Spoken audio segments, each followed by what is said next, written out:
نحمده ونصلي على رسوله الكريم أما بعد فأعوذ بالله من الشيطان الرجيم بسم الله الرحمن الرحيم يا أيها الذين آمنوا قوا أنفسكم وأهليكم نارا صدق الله مولانا العظيم وصدق رسوله النبي الأمين الكريم ونحن على ذلك من الشاهدين والشاكرين والحمد لله رب العالمين.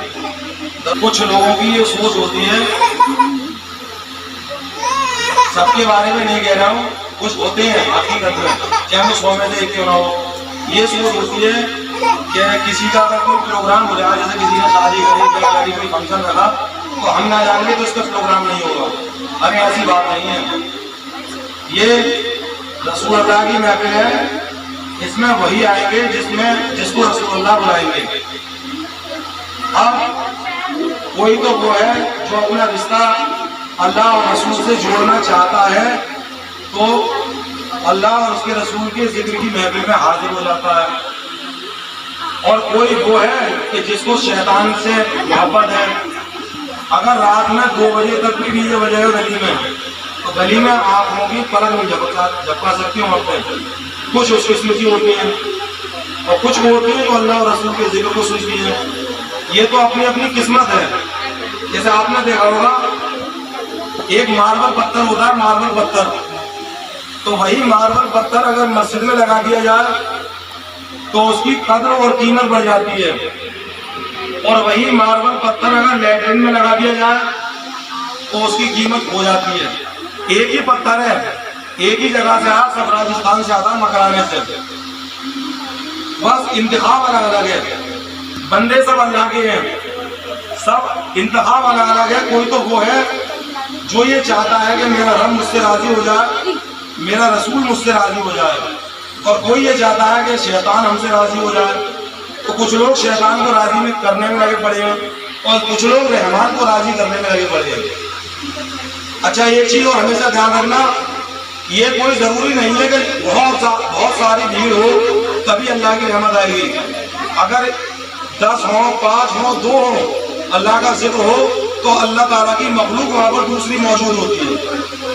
انسان نہ سنے، اللہ کے فرشتے ہوتے ہیں، جنات ہوتے ہیں، رجال الغیب ہوتے ہیں، وہ سننے والے. تو میرے بھائیوں، میری بہنوں، ماں بیٹیوں، خطبے کے بعد میں نے جس آیت کریمہ کی تلاوت کا شرف حاصل کیا ہے اس کا ترجمہ یہ ہے. اللہ تعالیٰ ارشاد فرماتا ہے، اے ایمان والو، جہنم کی آگ سے خود بچو اور اپنے گھر والوں کو بچاؤ. وہ جہنم جس کا ایندھن انسان اور پتھر ہے، اور وہ جہنم جس پر سخت بہت کرے بڑے فرشتے مقرر کیے ہوئے ہیں. اب جیسے کہ اللہ تعالیٰ نے 18,000 مخلوقات کو پیدا فرمایا، اس میں سے ایک ہمیں انسان. ہماری لمبائی آج کے دور میں 6 فٹ، اگر کوئی 6.5 فٹ کا ہوگا تو دور سے دکھائی دیتا ہے بہت ہی لمبا ہے وہ، لیکن 5.5 فٹ، 5.25 فٹ، 5 فٹ، 4 فٹ یہ انسانوں کی لمبائی ہے. اسی طریقے سے دنیا میں جنات ہیں. جناتوں کی اتنی لمبائی ہوتی ہے کہ اگر ایک جنات یہاں پر بیٹھا ہو تو 5ویں منزل پہ اپنا ہاتھ اڑا دے گا، 10ویں منزل پہ اپنا ہاتھ اڑا دے گا، 20ویں منزل پہ اپنا ہاتھ اڑا دے گا. تو یہ اللہ کی مخلوق ہے. تو جب ایک انسان 5 یا 6 فٹ کا اور ایک اللہ کی مخلوق ہے جنات، جو اتنی بڑی، جو میں نے آپ کو بتایا پلک جھپکتے میں کہیں سے کہیں پہنچ جاتی ہے جنات، اتنی بڑی طاقت ہے. اور اس سے افضل، جناتوں سے بھی افضل جو مخلوق ہے وہ ہے فرشتے. تو ان کی طاقت اور ان کے جسم کی لمبائی چوڑائی کا کیا عالم ہوگا، جس کے بارے میں حدیث پاک میں فرمایا گیا ہے کہ فرشتوں کا آکار اتنا بڑا ہے کہ ان کے سر پر اگر 7 سمندر کا پانی ڈالا جائے تو ایک بوند بھی نیچے نہیں رہ سکتا. تو آپ اندازہ لگائیے کہ فرشتے کے جسم کی لمبائی چوڑائی کیا ہوگی. وہ فرشتے جہنم پر مقرر کیے گئے ہیں، اور اللہ نے فرمایا، اے ایمان والو، جہنم کی آگ سے خود بھی بچو اور اپنے گھر والوں کو بھی بچاؤ. اب آپ دیکھ لیجئے حدیث پاک میں فرمایا گیا ہے، کلو مؤمنین اخوہ، تمام مسلمان آپس میں بھائی بھائی ہیں. اور نوح علیہ السلام سے اللہ تعالیٰ نے قرآن میں فرما دیا ان کے بیٹے کے بارے میں، لیسا من اہلک، یہ تمہاری اولاد نہیں ہے. یعنی ایک طرف اللہ نے قرآن میں فرمایا کہ خود بھی بچو جہنم کی آگ سے اور اپنے گھر والوں کو بھی بچاؤ. اور نوح علیہ السلام کا جو سگا بیٹا تھا ان سے پیدا، اس کے بارے میں کہہ دیا کہ یہ آپ کی اولاد نہیں ہے کیونکہ وہ کافر تھا. اور حدیث پاک میں فرمایا گیا کہ سارے مسلمان آپس میں بھائی بھائی ہیں، اور پوری مسلمان دنیا یعنی دنیا میں جتنے مسلمان ہیں سب ایک جسم کی مانند ہے. جیسے جسم ہمارا سر سے لے کے پیر تک، اگر ہمارے ہاتھ چھپ جائے، ہاتھ میں سوئی چھپ جائے تو ہمارا پورا جسم اس کو محسوس کرتا ہے، تکلیف ہوتی ہے. پیٹ میں، پیٹھ میں، کمر پہ، سر پہ، کہیں پہ بھی اگر چوٹ لگے تو پورا جسم اس کو محسوس کرتا ہے. اسی طریقے سے پوری دنیا کے مسلمان ہیں، اور پورے ہندوستان کے مسلمان، پورے یو پی کے مسلمان، پورے کاشگنج کے مسلمان اور پورے اسلام نگر کے مسلمان، یہ ایک جسم کی مانند ہے اور آپس میں بھائی بھائی ہیں. اب اس کے بارے میں فرمایا کہ اس جہنم کی آگ سے بچو جس کا ایندھن انسان اور پتھر ہے. اب آپ دیکھ لیجئے کہ اصلی جو لفظ ہے، اصلی جو شبد ہے ہندی میں ایندھن، اسی کو ہماری جو اور پاس کی جو بھاشا ہے اس میں کہتی تھی ہماری ماں، نانی، دادی، ایندھن. جیسے لکڑی ہوتی ہے، پتے ہوتے ہیں، اس سے روٹی پکا کرتی تھی پہلے، کنڈے ہوتے ہیں، اس کو ایندھن کہتے ہیں. اصلی جو لفظ ہے وہ ایندھن ہے. تو ایندھن کس کو کہتے ہیں؟ ایندھن اس کو کہتے ہیں جس کے ذریعے آگ جلائی جاتی ہے. صرف ماچس کی تیلی دکھائی جاتی ہے، ماچس کی تیلی بجھ جاتی ہے، پھر آگ خود بخود جلتی رہتی ہے. اب قرآن پاک میں فرمایا گیا اس جہنم کی آگ سے خود بچو اور اپنے گھر والوں کو بچاؤ جس کا ایندھن انسان اور پتھر ہے. اب آپ اندازہ لگائیے کیا چولہے میں اینٹیں جل سکتی ہیں؟ چولہے میں پتھر جل سکتے ہیں؟ چولہے میں روڑی گٹی بجر پور جل سکتا ہے؟ چولہے میں نہیں جل سکتا. اور ادھر کیا فرمایا کہ ایندھن. تو پتہ چلا جہنم کی آگ اتنی سخت ہے کہ وہ جس طریقے سے انسان ہم لکڑی جلاتے ہیں پھر پھر جلتی ہے، اس طریقے سے پتھر جلیں گے.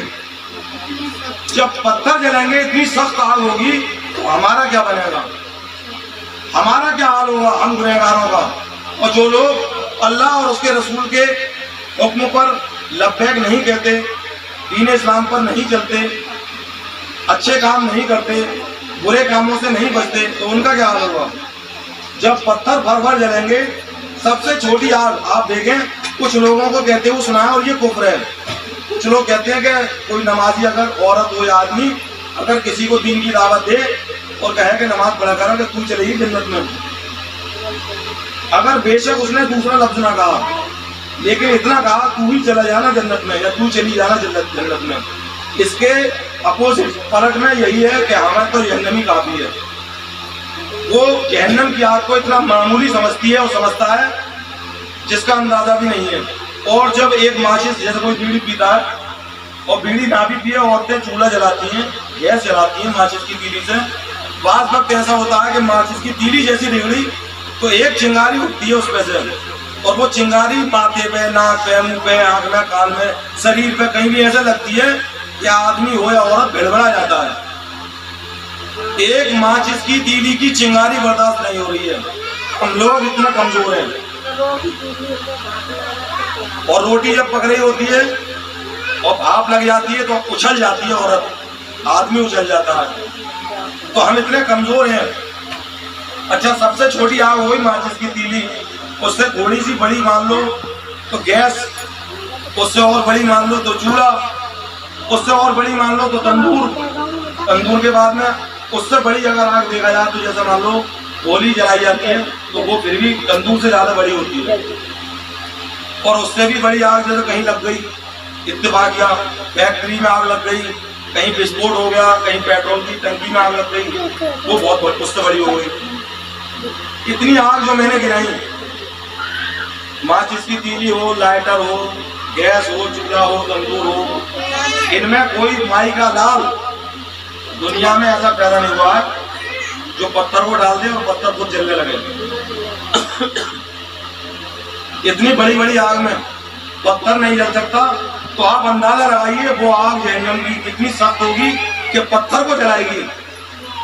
جیسے ابھی ہم دنیا میں ہیں، ابھی ہم کپڑے میں آگ لگانا لگ جائے گی، کاغذ میں آگ لگانا لگ جائے گی، ایسے پتھر جلیں گے وہاں، تو کتنی سخت ہوگی. اور حقیقت بھی یہی ہے، قرآن پاک میں بھی فرمایا گیا کہ جہنم کی جو آگ ہے اس آگ کو 70,000 یا غالباً 70 رحمت کے دریاؤں میں بجھایا گیا، اور بجھانے کے بعد تب دنیا میں بھیجا گیا.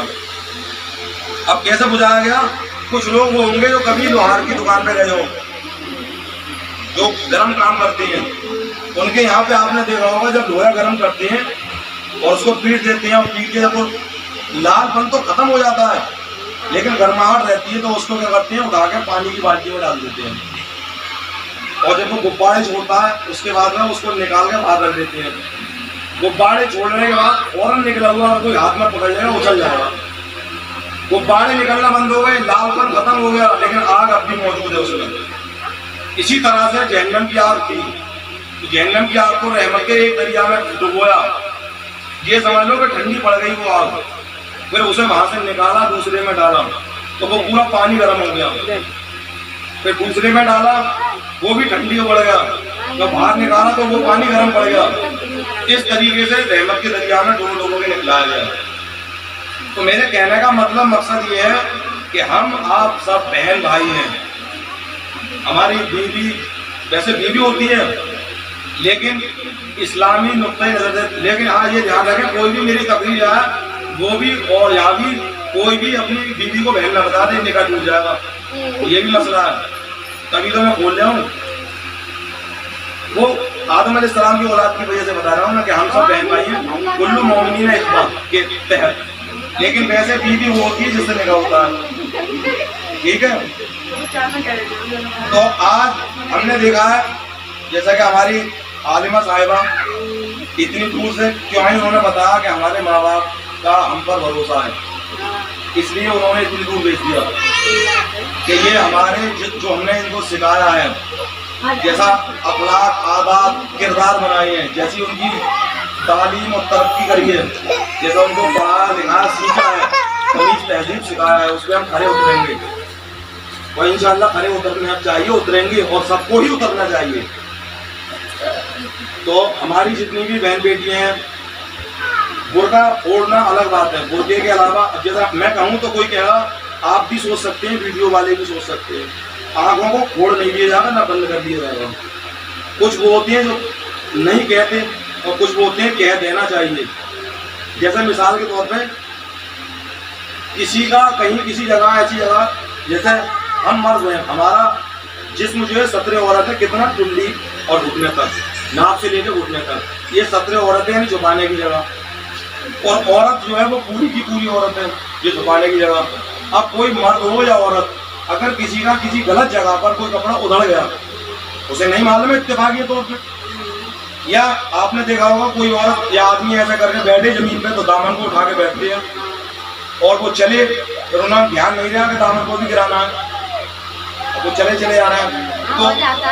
تو اس میں کہہ دینا چاہیے، چاہے خود نہ کہہ پائے کسی عورت کے ذریعے کہہ دے، اگر عورت ہے تو، اور آدمی ہے اور عورت نے دیکھ لیا تو کسی آدمی کے ذریعے کہہ دے. تو ہم نے جو دیکھا جو میں بتا رہا ہوں.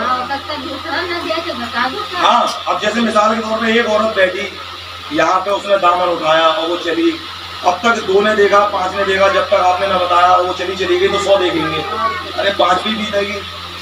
تو جو میں بات بتا رہا ہوں، میں گاؤں گاؤں گھومتا ہوں، پھیری لگاتا ہوں، اور محلے میں بھی دیکھتا ہوں عورتوں کے اتنے باریک باریک کپڑے ہوئے ہیں کہ اندر والا دکھائی دیتا ہے. تو یہ کیا ہے؟ ہمیں اڑن پیدا ہوتی ہے. تو جب ہمیں دکھ رہا ہے، کیا آپ عورتیں آپ کو نہیں دکھتا؟ میں اپنی ماں بہنوں بیوی سب سے کہتا ہوں، کیونکہ اللہ تعالیٰ نے قرآن پاک میں فرمایا ہے کہ تم لوگوں میں ایک ایسی جماعت ہونی چاہیے جو لوگوں کو نیکی کا حکم دے اور برائی سے روکے. یہ ضروری نہیں ہے کسی اچھی بات بتانے کے لیے کہ ہم عالم ہوں مولانا ہو جب ہی بتائیں. ارے حدیث پاک میں فرمایا گیا بلغوا عنی ولو آیا، پہنچا دو میری طرف سے اگرچہ ایک ہی آیت، یعنی ایک بات بھی اگر کسی نے کسی کو بتا دی وہ بھی ثواب ہے. اور وہ قرآن پاک کی اس آیت کے تحت وہ ایک مبلغ ہو گئی، مبلغ ہو گیا. تو یہ میں نے اشارہ دیا تھوڑا سا کپڑوں کے اوپر، باقی آپ سب جانتی ہیں بہتر، اور بھی بہت سی چیزیں ہوتی ہیں جو. تو میرے کہنے کا مطلب مقصد یہی ہے کہ خود بھی جہنم کی آگ سے بچے اور اپنے گھر والوں کو بھی بچائیں. جیسے صرف یہ نہ سوچیں, جیسے میاں سوچے میں بچ جاؤں, میری بیوی بچ جائے, بچے بچ جائیں. ارے تمہاری بھتیجی ہیں, تمہاری بھانجی ہیں, تمہاری بہن ہے, تمہاری خالہ ہے, تمہاری پھوپھی ہیں, پڑوس کی بہنیں ہیں, پڑوس کی خالہ ہیں, پھوپھی, چاچی, نانی, دادی, جو بھی ہو سب کچھ, تو وہ سب رشتے دار ہیں مسلمان ہونے کے ناطے. آپ نے سنا ہوگا ٹی وی پر خبر دیکھ لو, کہیں پہ پتہ لگے کہ صاحب فلانی جگہ مسلمان کو ظلم ہو رہا ہے, جو ہوتا ہے نہیں ہوتا ہے, ہوتا ہے. اب کیا آپ یہ برداشت کر سکتے ہیں کہ جو ہماری پڑوسن ہیں, بہن یا بھابھی یا چچی یا تائی, کہ ہم صحیح کام کرتے ہیں اور وہ جہنم میں جائیں؟ ہرگز برداشت نہیں ہوگا. جیسا کہ ایک صحابی تھے, اور صحابی بہت بڑا مرتبہ ہوتا ہے. صحابی تھے, ان کو جب جاگنی کا وقت تھا, لاسٹ ٹائم تھا, تو ان کو کلمہ نصیب نہیں ہو رہا تھا. ان کی ماں کو بلایا گیا کہ انہیں کلمہ کیوں نہیں ہو رہا, کہ یہ سب کچھ تھے یا رسول اللہ, لیکن میری بات نہیں مانے کرتے تھے. تو کہ ان کو معاف کر دو, کہ معاف نہیں کروں گی میں اسے. تو حضور نے کہی ایسا کرو, ایک لکڑیاں اکٹھی کرو اور چتا جلائی جائے گی. تو پہلے تو ماں خاموش رہی, کہ سوچتی نہیں اندر سے, جب لٹا دیا مطلب جیسے چتا کے قریب آ گیا معاملہ, تو بولی یا رسول اللہ رکو, میں بھی اپنے بچے کو بخشتی ہوں. تو انہوں نے یہ بات بتائی تھی, وہ ایک بات کہہ کے پریکٹیکل کر کے, کہ ایک ماں کو اپنے بیٹے کا دنیا میں جلنا گوارا نہیں ہے, تو کوئی ماں جہنم میں جلنے کو کیوں گوارا کر رہی ہے؟ اپنی لڑکی جہنم میں جلے, لڑکا جہنم میں جلے. تو ہم سب کو یہ چاہیے, کوئی بھی ہو, سب کو نیکی کا حکم دیں اور برائی سے روکیں. اور میری ویڈیو جہاں تک جائے اس کے ذریعے میں سبھی سے کہنا چاہتا ہوں, ہر کوئی مبلغ ہے, پورا پڑھا ہوا الگ ہوتا ہے, لیکن کم سے کم الحمد تو سب کو آتی ہے. دین کے بارے میں اچھائی برائی تو سب کو آتی ہے, جائز اور ناجائز پوری طریقے پر نہیں آتی, تھوڑی تو آتی ہے. جتنی آتی ہے اتنی ایک دوسرے کو بتاتے رہو. یہ تو ساری بات ہو گئی تقریر کی. اب ایک بات یہ ہے کہ یہ آپ نے دیکھا مدرسہ کھل گیا, تو اس مدرسے میں پڑھائی شروع ہوئی 50 روپے مہینہ, اس سے کم نہیں کر سکتے. اب اس میں انگلش, ہندی اور میتھ بھی پڑھایا جا رہا ہے. جو اپنے اپنے بچوں کو یعنی ٹیوشن کہہ لو, کوچنگ کہہ لو, کرانا چاہیں کرا سکتے ہیں. اس کی 50 روپے مہینہ الگ سے فیس لگے گی, کیونکہ اس میں دماغ لگتا ہے, ٹائم لگتا ہے, وقت لگتا ہے, بہت سی باتیں ہیں. بہت سے لوگ تو کل کی بات ہے گندے نالے کی, وہ یہ کہہ رہے ہیں ایک وقت ہمارے یہاں پہ کروا دو ان کا, جیسے ظہر بعد یا اثر بعد 200 روپے بچہ دلوائیں گے. ہندی انگلش کی بات آئی, صرف والی اردو کی بات نہیں. تو جی سب اپنے اپنے مقدر ہیں. کوئی تو اللہ کے لیے خرچ کرتا ہے, کوئی موبائل کے ریچارج میں خرچ کرتا ہے, کوئی تو اللہ کے لیے خرچ کرتا ہے, کوئی پان گٹکے بیڑی میں خرچ کرتا ہے, کوئی اللہ کے لیے خرچ کرتا ہے, کوئی ٹی وی کی ڈش کو ریچارج کرانے میں خرچ کرتا ہے, کوئی اللہ کے لیے خرچ کرتا ہے, کوئی جنکے اور ہجڑوں کو دینے کے لیے خرچ کرتا ہے, کوئی اللہ کے لیے خرچ کرتا ہے, کوئی پولیس والوں کو اور ڈاکٹروں کو اور وکیلوں کو دینے کے لیے خرچ کرتا ہے. یہ تو اپنی اپنی مرضی ہے. اللہ تعالیٰ نے فرما دیا کہ جب تم میرے راہ میں سیدھے طریقے سے نہ دو گے تو مال تو میں نے نکالنا ہے, کیسے بھی نکالوں, لیکن جو میری راہ میں بھلے سے تم 1 روپیہ دیتے تو وہ میری راہ میں آتا, میری یہاں قبول ہوتا. اور جب میری راہ میں نہ دو گے تو میں 1000 نکلواؤں گا, تو وہ قبول نہیں ہے. جس مت سوچو. ہاں ہم نے ایک چیز اور دیکھی ہے لوگوں کو, اگر کسی پہ قرضہ آ رہا ہے اور وہ نہیں دے رہا ہے 1000 2000 5000 500 100, تو کیا کہتے ہیں ہم یہی سوچ لیں گے خیرات جگہ نکال دی. اب نہ چلے گی, تمہارے کہنے سے نہ چلے گی کہ سوچ لیں گے خیرات جگہ نکال دی. ارے خیرات جگہ نکالتے تب تمہیں ثواب ملتا. وہ تو قرضہ دیا نا, جب نہ دے رہا تو تم بھی جب کہہ رہے ہو اٹکی پہ, جب تم اللہ کی راہ میں, ہاں کیونکہ 1000 تمہارے اس پہ قرضے آ رہے ہیں, تم کہہ رہے ہو خیرات جگہ نکال دی, یہ سمجھ لیں گے. بھلے سے تم 1000 الگ چھوڑتے 1 روپیہ دیتے, اللہ کی راہ میں کو قبول ہو جاتا. تو اللہ تعالیٰ سے دعا ہے کہ پروردگار عالم ہمیں اور آپ کو ان سبھی باتوں کو سن کر عمل کرنے کی توفیق عطا فرمائے. اور جو لوگ اپنے گھروں پہ میلاد شریف کرانا چاہیں, پلاننگ کریں, بتا دیا کریں تو 2-4 دن پہلے. اور جو لڑکی نعت شریف وغیرہ پڑھنا چاہیں وہ 1-2 دن پہلے بتا دیا کریں. میرا موبائل نمبر لکھ لیں 90 82 0 96 786.